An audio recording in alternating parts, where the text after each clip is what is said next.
Back now at 8:13 this morning on Today's Health, something better than Botox in just a few months. The FDA is expected to approve the first competitor to Botox. It is called Relaxin, and it promises to add a new wrinkle to the beauty brattle. Here's NBC's Michelle Kaczynski. Why don't you frown for me? Good. In the relentless battle against the wrinkle. Okay, relax. Comes a new weapon for those trenches. Could this top secret little bottle hold something even better than Botox? It's time that we have something that lasts a little bit longer, and I'm hoping that the minute the FDA approves this, I'll be able to use it in my practice. Dr. Leslie Bauman says Relaxin is better. She led the clinical trials on hundreds of patients and says it kicks in faster, about 2 days versus 7 with Botox, and lasts longer, about 5 months. The doctor was very surprised, actually. She's like, wow. Clinical trials are paid for by drug companies, but Bauman also did the trials for Botox, and the Relaxin doctors say their conclusions are backed up by data audited by the FDA. So I'm ready for more. Sharon Jo Nachman volunteered her face for the clinical trial. She said she could see the difference between her results and those of her friends who used Botox. My treatment lasted a lot longer. And doctors expect Relaxin to cost less. It's made from the same substance as Botox and has been used for years in Europe and South America under the name DYSPORT. For 3 years, University of Miami researchers kept this stuff under lock and key during their trials. They can't even show us what the label looks like. But the FDA will decide what kind of claims the company can actually make and whether Relaxin can say that it lasts longer or acts faster than its #1 rival, Botox. Competition makes things better. Something many patients have been waiting for, too, since the price of Botox has been going up. Last year, sales were more than $1 billion. Allergan, the maker of Botox, says they're well-suited to compete with Relaxin in the United States, as we've done so for the last 18 years in other markets.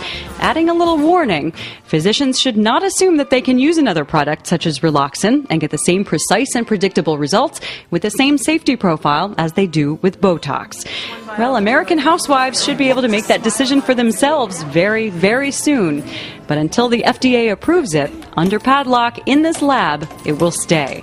For today, Michelle Kaczynski, NBC News, Miami.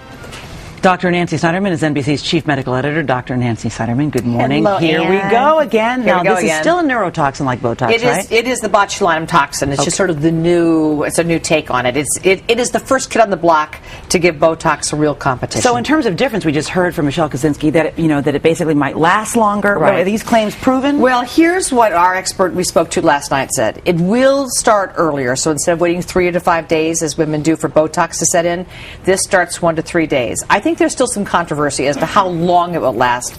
Some people say it lasts about 3 months and then you have to go back to the doctor. Other people say that once you start using it regularly, you may get up to 6 months. So if Relaxin really lasts longer than Botox, that I have to wait to see. But no doubt, it starts acting sooner. But what about one of the big knocks on Botox, that it actually freezes your expression? I mean, do we have any evidence so far that's not true with Relaxin? Well, they work the same way. They paralyze the muscle. So if you don't like those lines up there and you want to make sure that they don't turn into long-term wrinkles, then that's where you get it. Some people get it for crow's feet. We've used it for medicinal purposes, for voice box problems in the past.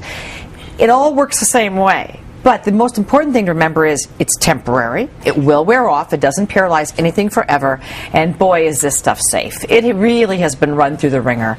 It's been around for 25 years. It's just that some of us weren't smart enough to see how big a deal it was going to be for cosmetic stuff, because we've been using it for mainstream medicine for almost 3 decades now. Okay, but will it be cheaper? Do we have any idea? No, that's it. I think you're going to see a marketing battle. I think this is going to come in cheaper. They're going to try to sort of swamp doctors' offices.